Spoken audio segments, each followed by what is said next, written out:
Segundo Crônicas, capítulo 16. Asa faz aliança com o rei da Síria. No 36º ano do governo do rei Asa, aconteceu que Baasa, rei de Israel, invadiu Judá e começou a cercar de muralhas a cidade de Ramá, para assim controlar todo o movimento que passava pela estrada que ia até Jerusalém. Por esse motivo, Asa juntou o ouro e a prata do tesouro da casa de Iavé e do seu próprio palácio, e os enviou a Ben-Hadad, rei de Arã, Síria, que exercia sua soberania a partir da cidade de Damasco, com uma mensagem nos seguintes termos: Celebremos um pacto entre mim e ti, como houve entre meu pai e teu pai.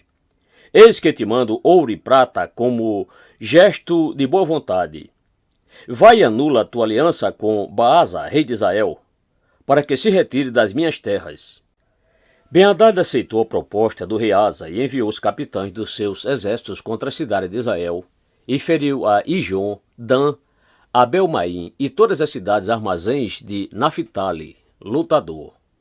Assim que Baasa ouviu essas notícias, desistiu de fortificar Ramá e interrompeu sua obra. Então o rei Asa tomou todo Judá e, convocando todos os homens da cidade, retiraram de Ramá as pedras e a madeira que o rei Baasa estivera usando na construção das muralhas em torno de Ramá. Com esse material, Asa mandou erguer muralhas em volta de Geba e de Mispa. O profeta Anani repreende Asa. Naquela época veio Anani, amável, à presença de Asa, rei de Judá, e admoestou, dizendo: Por que procuraste refúgio e salvação junto ao rei da Síria, e não confiaste em Iavé, o Senhor, teu Deus? O exército do rei da Síria escapou às tuas mãos. Acaso não formavam os etíopes, os cuxitas e os líbios um grande e poderoso exército, com muitíssimos carros de guerra e seus cavaleiros? Contudo, havendo tu confiado em Iavé, o Senhor, ele os entregou pessoalmente nas tuas mãos. Afinal, quanto ao Senhor, seus olhos contemplam toda a terra, para revelar-se poderoso para com aqueles cujo coração é plenamente dele. Nisto agiste como um louco, um insensato. Por isso, desde agora, terás que enfrentar muitas batalhas. Entretanto, o rei Asa se indignou contra o vidente e suas profecias e o lançou no cárcere, no tronco, porque se enfurecera contra a pessoa de Anani, por causa do que havia profetizado. Na mesma ocasião, castigou brutalmente algumas pessoas do seu próprio povo. A morte do rei Asa. A história de Asa, rei de Judá, do começo ao fim, está narrada no livro da história dos reis de Judá e de Israel. No 39º ano do seu reinado, caiu Asa doente dos pés. A sua enfermidade era extremo grave. Contudo, ainda que estivesse passando muito mal e fosse mortal seu estado, não buscou socorro em Iavé, o Senhor, mas tão somente nos médicos de sua confiança. Asa descansou com seus pais, morrendo no ano 41 do seu reinado. Ele foi sepultado no túmulo que tinha cavado para si, na cidade de Davi. Deitaram-no num leite repleto de especiarias raras e perfumes preparados, segundo a arte dos melhores perfumistas, e fizeram uma grande fogueira em sua homenagem. Segundo Crônicas, capítulo 17. O reinado de Josafá, filho de Asa.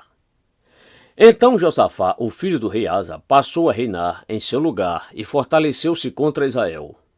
Posicionou suas tropas em todas as cidades fortes de Judá e dispôs guarnições militares na terra de Judá, como também na cidade de Efraim, que seu pai Asa havia conquistado. Iavé caminhava com Josafá, pois sua atitude foi aquela que de início seguira seu pai e não se deixou seduzir pelos cultos aos Baalins. Antes, buscou ao Deus de seu pai e andou nos seus mandamentos, e não imitou as práticas pecaminosas do povo de Israel. Por esse motivo, Iavé, o Senhor, entregou o governo do reino em suas mãos, e todo Judá trouxe presentes a Josafá, e ele acumulou muita riqueza e glória. Seu coração se despertou para seguir corajosamente os caminhos de Iavé, o Senhor, e ele retirou de Judá os altares idólatras e os totens pagãos, chamados de postes ídolos. No 3º ano do seu reinado, enviou ele os seus príncipes Beni-Ail, Obadias, Zacarias, Natanael e Micaías, para ensinarem nas cidades de Judá. Com eles foram os levitas Semaías, Netanias, Zebadias, Azael, Seriramote, Jonatas, Adonias, Tobias, Tobi Adonias e os sacerdotes Elisama e Jeorão. Eles percorreram todas as cidades do reino de Judá, levando consigo o livro da Torá, lei de Yahvé, o Senhor, e dedicando-se à ministração e ao ensino do povo. Então o temor do Senhor caiu sobre todos os reinos das terras que estavam ao redor de Judá, de modo que não ameaçavam nem guerreavam contra Josafá. Alguns dos filisteus traziam presente a Josafá, além da prata que pagavam como tributo. Os árabes lhe ofereceram dos seus muitos rebanhos 7.700 carneiros e 7.700 bodes. Assim Josafá ia se tornando cada vez mais poderoso e conhecido, edificou fortalezas e cidades armazéns em Judá e mantinha muita munição nas cidades fortes de Judá, bem como soldados guerreiros treinados e destemidos em Jerusalém. Este, portanto, é o número deles, segundo as suas famílias. Em Judá eram comandantes de 1.000. O chefe Adiná, com 300.000 homens treinados para o combate. Em seguida o líder Joaná, com 280.000. Depois Amazias, filho de Zicri, que se apresentou voluntariamente para o serviço de Yahvé, com seus 200.000 homens valentes. De Benjamim, Eliadá, homem nobre e corajoso, com 200.000 soldados armados de arco e de escudo. Depois dele, Josabade, com 180.000 homens treinados para a batalha. Estes eram os homens que serviam o rei, além dos que estavam estrategicamente posicionados nas cidades fortes por toda a terra de Judá. Segundo Crônicas, capítulo 18, profecia contra Acabe, rei de Israel. Josafá possuía grande riqueza e muita glória e se tornou parente do rei Acabe. Depois de alguns anos, ele foi encontrar-se com Acabe em Samaria. Acabe mandou matar muitas ovelhas e bois e preparou um banquete para ele e todo o povo que o acompanhava, e o persuadiu a subir com ele para atacar a Ramote Gileade. Acabe, rei de Israel, indagou a Josafá, rei de Judá: Irás, porventura, comigo lutar contra Ramote Gileade? Ao que Josafá prontamente retrucou-lhe: Sou como tu, e meu povo é como teu povo. Eis que estaremos contigo na guerra. Contudo, acrescentou: Rogo-te que busque primeiro o conselho de Yahvé, o Senhor. Então o rei de Israel convocou 400 profetas e lhes questionou: Devemos partir e atacar Ramote Gileade, ou é melhor deixarmos de fazê-lo? Eles responderam-lhe: Vai! Deus a entregará nas mãos do rei. Entretanto, Josafá indagou: Não há aqui mais algum profeta do Senhor, a quem possamos consultar? O rei de Israel respondeu a Josafá: Em verdade há ainda um, pelo qual se pode consultar Yahvé, mas eu o odeio, porque nunca profetiza o bem a meu respeito, mas sempre o mal. É Micaías, filho de Imlá. Mas Josafá ponderou: Não digas isso, ó rei. Então o rei de Israel chamou um oficial e ordenou-lhe: Manda vir depressa Micaías, filho de Imlá.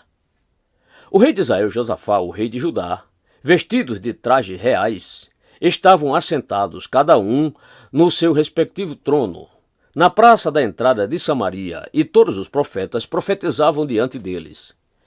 Então Zedequias, filho de Kenaaná, moldou para si um chifre de ferro e exclamou: Com estes ferirás os sírios, até que sejam completamente derrotados. E todos os profetas profetizavam o mesmo: Ataca Ramote Gileade, e serás bem-sucedido, porquanto o Senhor a entregará nas mãos do rei. O mensageiro que tinha ido chamar Micaías lhe anunciou: Eis que os profetas são unânimes em suas profecias em favor do rei. Vede que também a tua palavra seja como a de um deles, e fala o que é bom e agradável. Porém Micaías afirmou: Assim como vive Yahvé, o Senhor, o que meu Deus me revelar, isso declararei.